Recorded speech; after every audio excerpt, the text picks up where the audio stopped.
The time by Carrie Chris is 6 p.m. Time for CBX Business News. The business news headlines is brought to you by CBX Wealth Management, making more possible.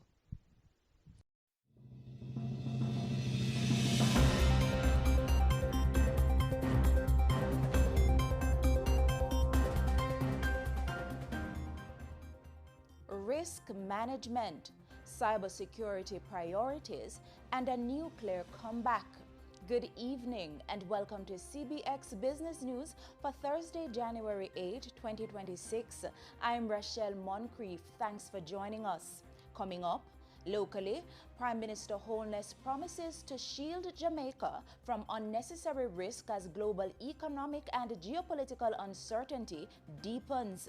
Also ahead, cybersecurity moves to the center of the Caribbean's economic agenda as the IDB and OAS prepare major reforms for 2026.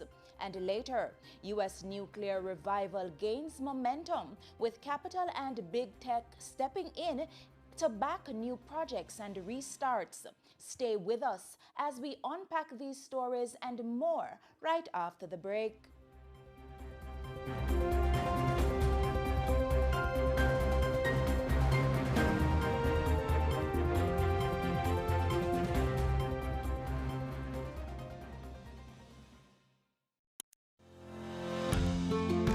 Wealth is not simply counted in dollars or cents, but in the time we spend with love, in love, giving love. Wealth is not simply a means to an end. It is the means to live out loud. Wealth is more than money. It's about family, the memories you create, the legacy you leave behind, and your ability to enjoy life in the moment. It's also about seeing the QMAX possibilities and seizing investment opportunities to achieve the future you want and deserve. Which is why QMAX Wealth will focus on your investments so you can experience more. Because true wealth is truly more. To start investing today, call 876-926-7767.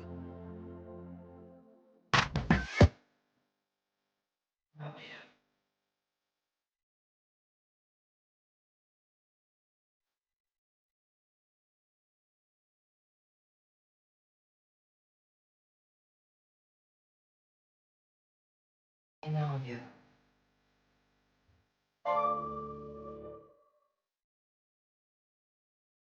The local news is brought to you by Derriman Trading, better from the start. Development Bank of Jamaica, facilitating economic growth and development. Caribbean flavors and fragrances, tease the senses, and Pulse Investments.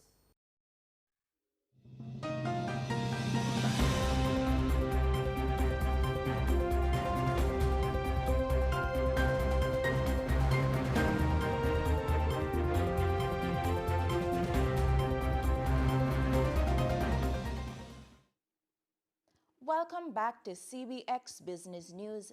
We begin with Jamaica's economic positioning at a time of rising global uncertainty. Prime Minister Dr. Andrew Holness says the government is focused on shielding the country from external shocks amid what he describes as increasingly uncertain geopolitical and economic conditions. That caution comes as volatility persists in key external markets. Ongoing political and policy uncertainty in the United States, Jamaica's largest trading partner, alongside continued instability in Venezuela's energy sector, has kept global markets sensitive to sudden shifts in prices, financing conditions, and investor sentiment. Against that backdrop, the government says its priority is maintaining stability, avoiding unnecessary risk, and keeping the economy on a steady recovery path. We are living in changing times, uncertain times, uncharted waters in many instances.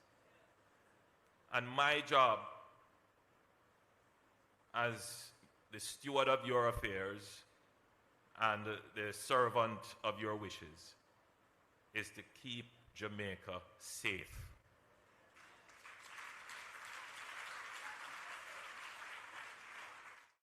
He says Jamaica is taking a deliberate and measured approach as global geopolitical and economic uncertainty intensifies. Not to steer into waters for which we don't have to go. Not to invite problems on ourselves when we have our own problems to deal with.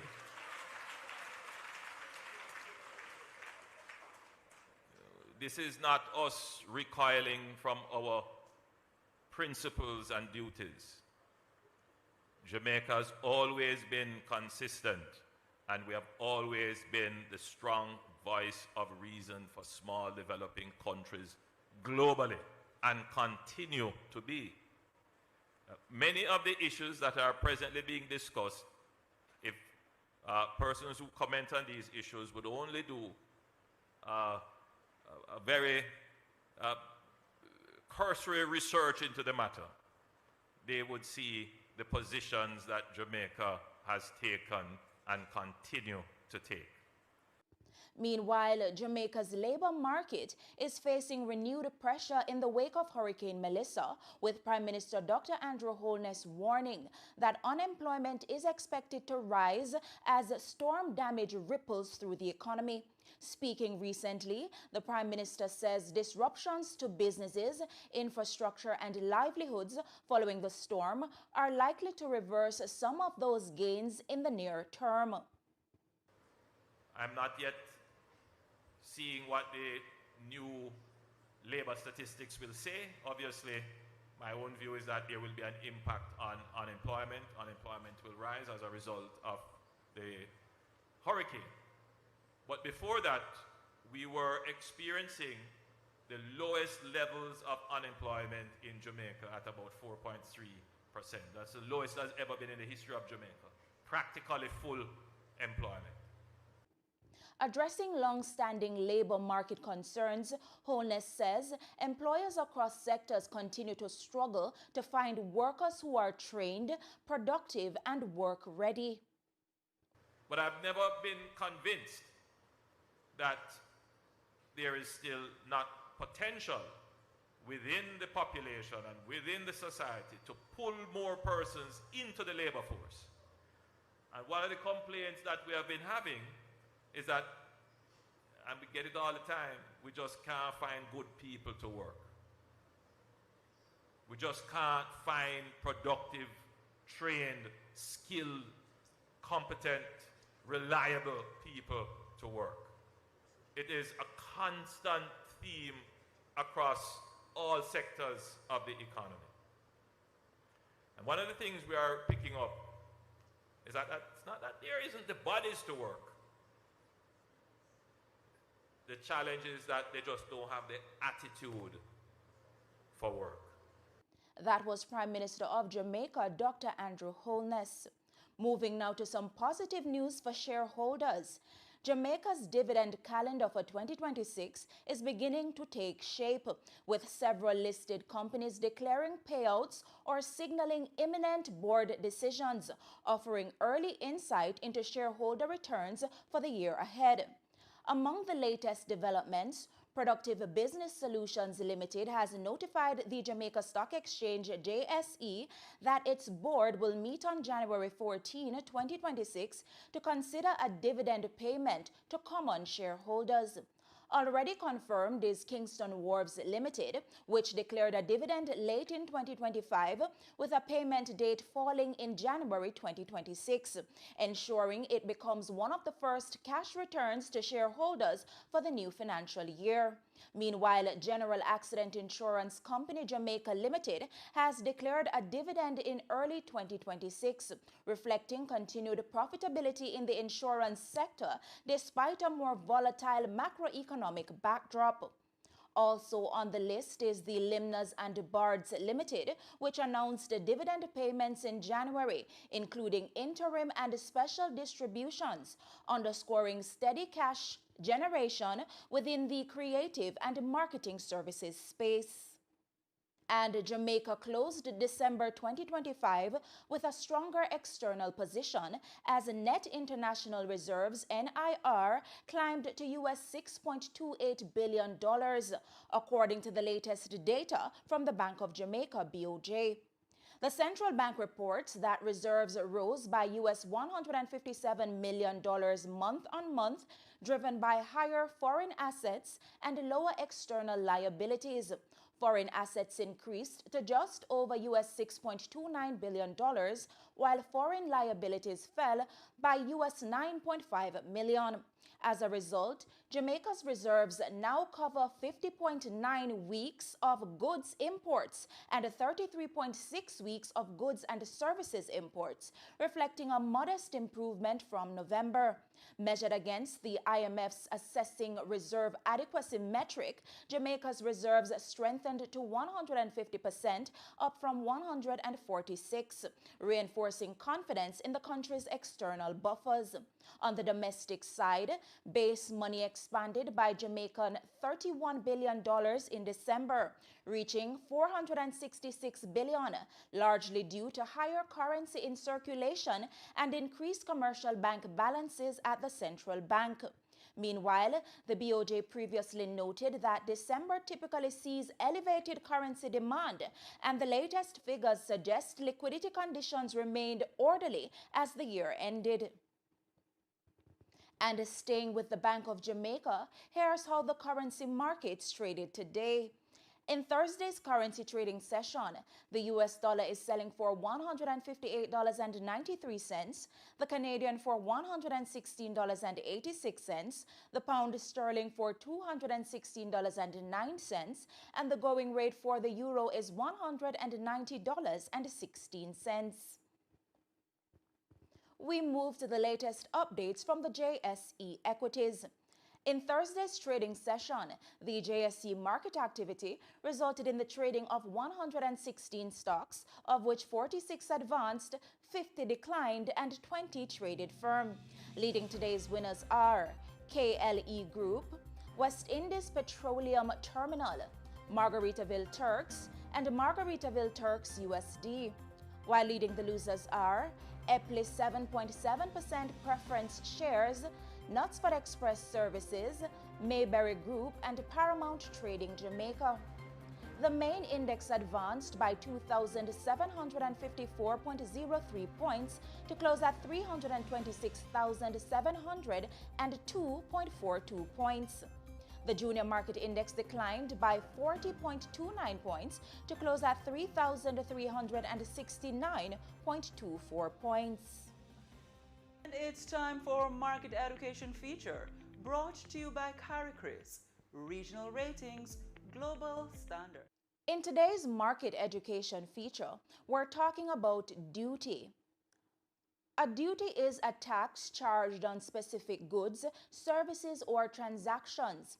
Governments most commonly apply customs duties to imports and exports to regulate trade and protect local industries. Unlike value-added tax, which applies broadly, duties are targeted at particular products or activities. The term is also used in duty-free shopping, where travelers can buy certain items without paying these taxes. However, duty-free purchases come with limits. Items must be taken out of the country, passports are usually required at purchase, and travelers must declare these goods on return. If value limits are exceeded, local taxes may still apply. The Market Education Feature was brought to you by CARICRIS, Regional Ratings, Global Standards.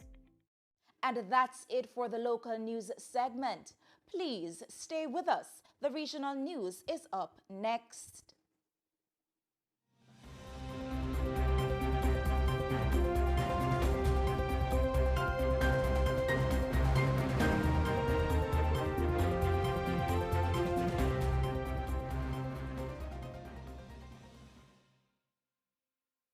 The local news is brought to you by Diamond Trading, better from the start. Development Bank of Jamaica, facilitating economic growth and development. Caribbean flavors and fragrances, tease the senses. and Pulse Investments. Kingston, Jamaica is a place to be in January 2026 for the 21st staging of the Regional Investment and Capital Market Conference that will be hosted by the Jamaica Stock Exchange at the Jamaica Pegasus Hotel. We invite you to join us as we bring together government leaders, issuers, investors, and potential investors for 3 days of insightful presentations and discussion. Register now. Seats are limited. Call 876-967-3271 or visit jamstockx.com. How may I assist you today? I want to open an account for me and my son. That's great. Let me see your documents. I understand you want to know about our savings account. Let me show you a few accounts and the benefits of each account. Why do you need so many documents from my mommy? It's called KYC, Know Your Customer. This helps us to protect you and treat you right. Thanks for the documents. Take a look at this brochure. Let's discuss savings accounts. A savings account is an interest-bearing deposit account. Customers with savings deposit accounts are covered up to $1.2 million per ban, so you don't have anything to worry about. This financial literacy tip is brought to you by Bank of Jamaica, promoting financial inclusion. For more information, visit our BOJ Real Talk playlist on our YouTube channel.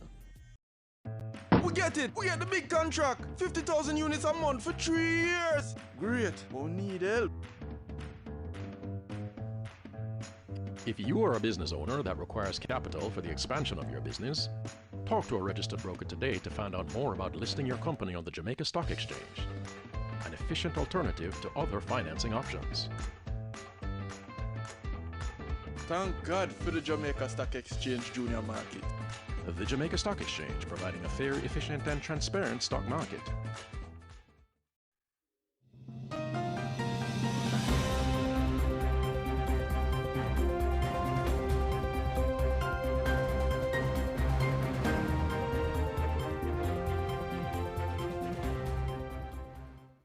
Welcome back.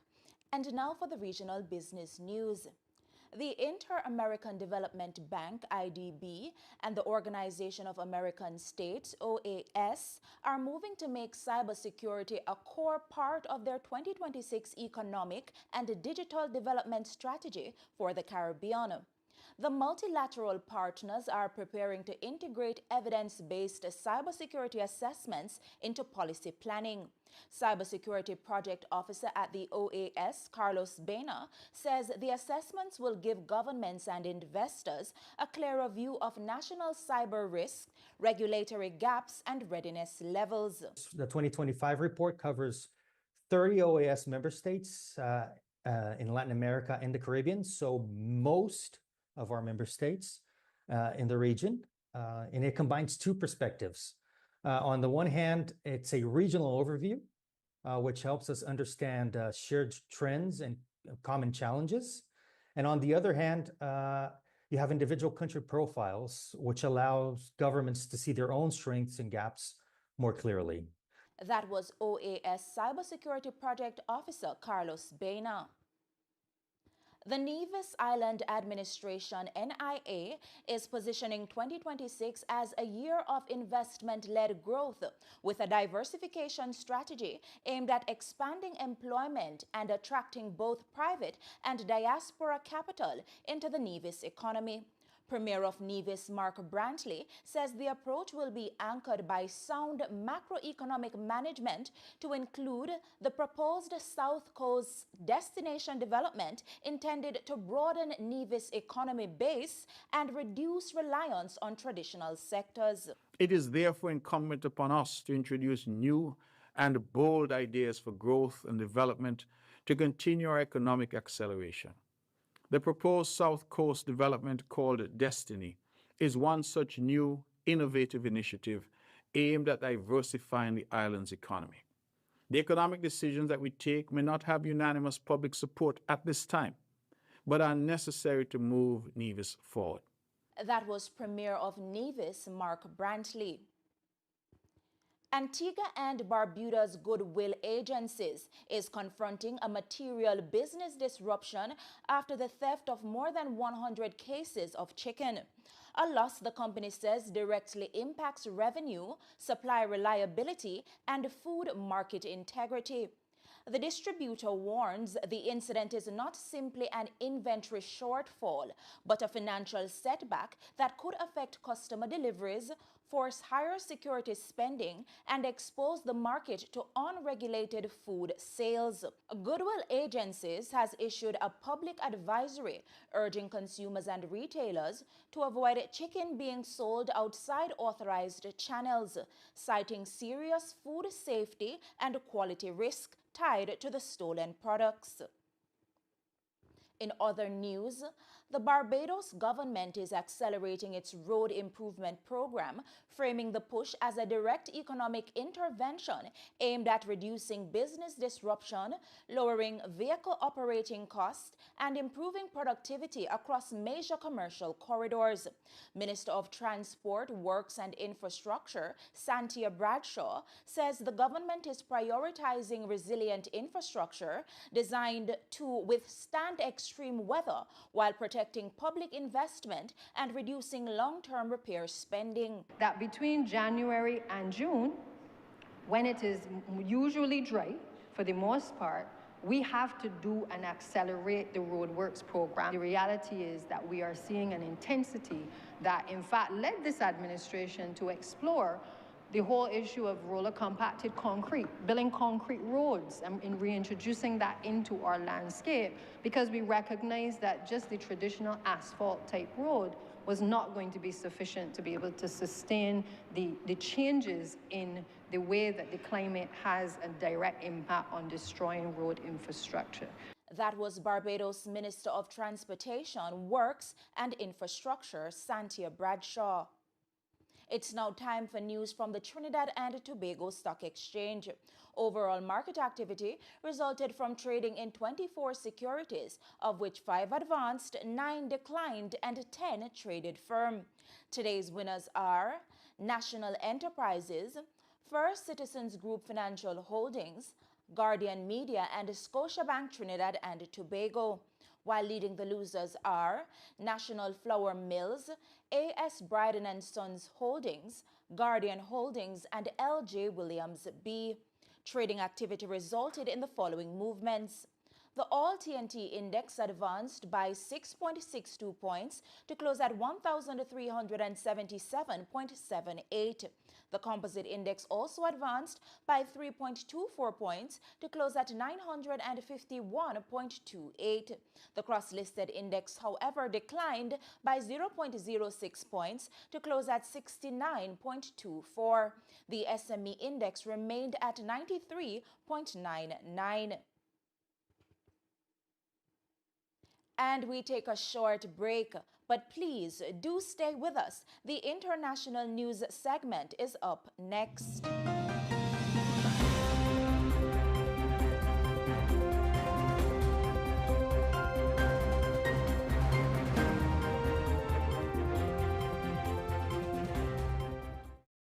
It's feeling so good right now. Feeling so good right now. Yeah, yeah. It's feeling so good right now. Feeling so good right now. Yeah, yeah. It's feeling so good right now. Don't never, ever, ever wanna calm down. Oh, no, no. Yeah, yeah.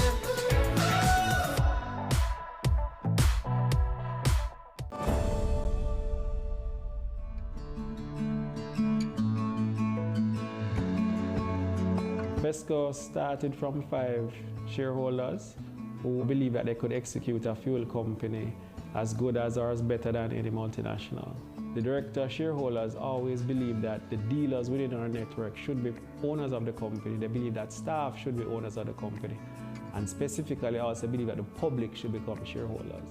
That cannot be facilitated by a bank loan. Our experience so far has translated into additional customers. Our transparency has allowed us to access credit easier and at better rates. So if you're a private company thinking about growing your profits, having better access to capital, I really think you should consider listing on the junior or the main market. Go ahead, have that conversation as soon as possible. We did it and we're very happy.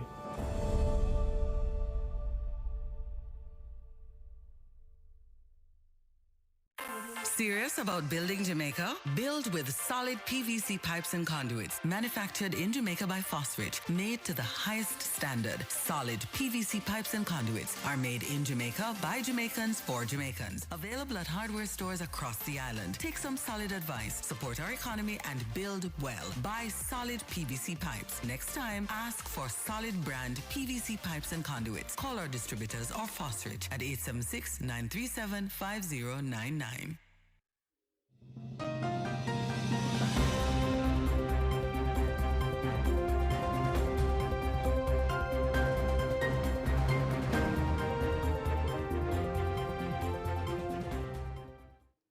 Welcome back.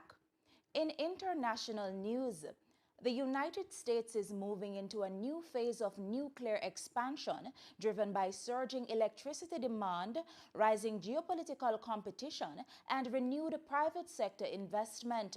But questions over regulatory independence and safety are emerging as a potential market risk. At a congressional hearing on Wednesday, Chairman for the U.S. Committee on Energy and Commerce, Brett Guthrie, says reforms under the ADVANCE Act have reduced permitting delays and licensing costs, shifting the primary barrier to nuclear growth. We're reaching the point that licensing should no longer be a barrier to nuclear expansion. Success now will more likely rest on construction finance and economic factors. Yet here, too, there is great new promise. Not only are utilities and state policymakers returning to nuclear and turning on retired plants, but new sources of capital investment are engaging. Major technology companies pursuing power for AI data centers have stepped up, as has the oil and gas sector, among others. That was Chairman for the U.S. Committee on Energy and Commerce, Brett Guthrie. And as energy security remains tightly linked to national security, we turn now to developments in Europe. The United Kingdom has confirmed it has agreed a declaration of intent with France and Ukraine that could see British forces deployed after a ceasefire, marking a significant shift from diplomatic support to post-war security planning. At Prime Minister's questions on Wednesday, Prime Minister Sir Keir Starmer says the agreement was reached at a coalition of the willing meeting in Paris recently. Mr. Speaker, yesterday I stood side by side with our European and American allies and President Zelensky at the coalition of the willing meeting in Paris. Mr. Speaker, we made real progress on security guarantees, which are vital for securing a just and lasting peace. Along with President Macron and President Zelensky, we agreed a declaration of intent on the deployment of forces in the event of a peace deal. Mr. Speaker, we will set out the details in a statement at the earliest opportunity. I will keep the House updated as the situation develops, and were troops to be deployed under the declaration signed, I would put that matter to the House for a vote. That was UK Prime Minister Sir Keir Starmer. Staying in Europe, where markets today are showing how geopolitical risks are filtering straight into asset prices. European stocks edged lower for a second straight session on Thursday as investors paused after record highs, weighing uncertainty around the European Central Bank policy outlook and rising geopolitical tensions.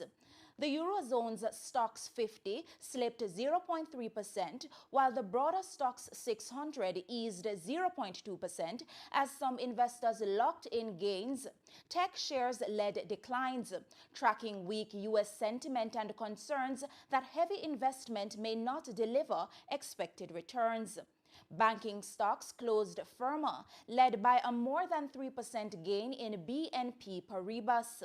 Defense stocks also extended gains, with BAE Systems, Leonardo and Saab rising as investors positioned for prolonged security spending. And while investors in Europe are grappling with rate uncertainty, price pressures in Latin America are moving in the opposite direction. Costa Rica recorded deflation in December as consumer prices fell nearly 1%, reversing a modest increase the month before. Official data show the consumer price index declined 0.99% in December 2025 after rising 0.13% in November, with price drops seen across most categories. Transport led the declines, falling just over 3%, followed by clothing and footwear, furniture and household items, information and communication, and food and non-alcoholic beverages. On a month-to-month basis, inflation slowed to just 0.10%, down from 0.47% in November, signaling easing price pressures as the year ended. And that's it for the international segment of the newscast. The news recap is coming up on the other side of the break.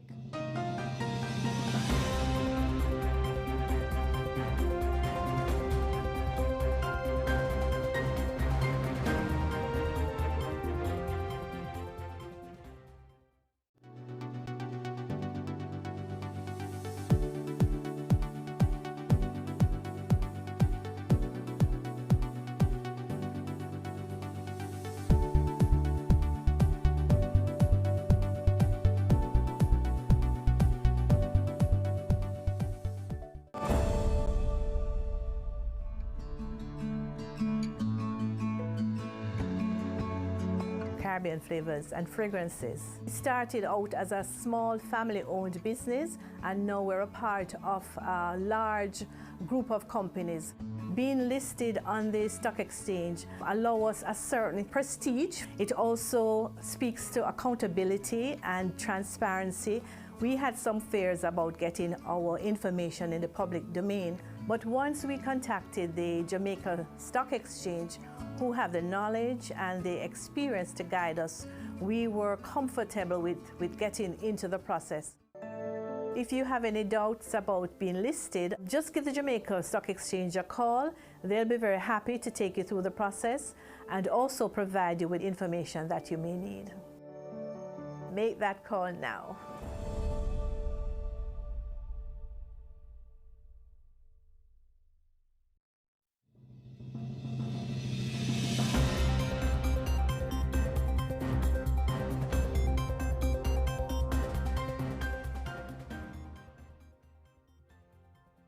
And now to recap our top stories.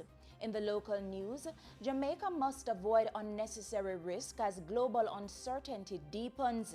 Regionally, cybersecurity moves to center of Caribbean's economic agenda. And internationally, U.S. nuclear revival gains momentum as capital, big tech step in. Those were the stories making today's CBX Evening News. On behalf of the entire production team, I'm Rachelle Moncrief. Thanks for watching CBX, your region, your business, your source.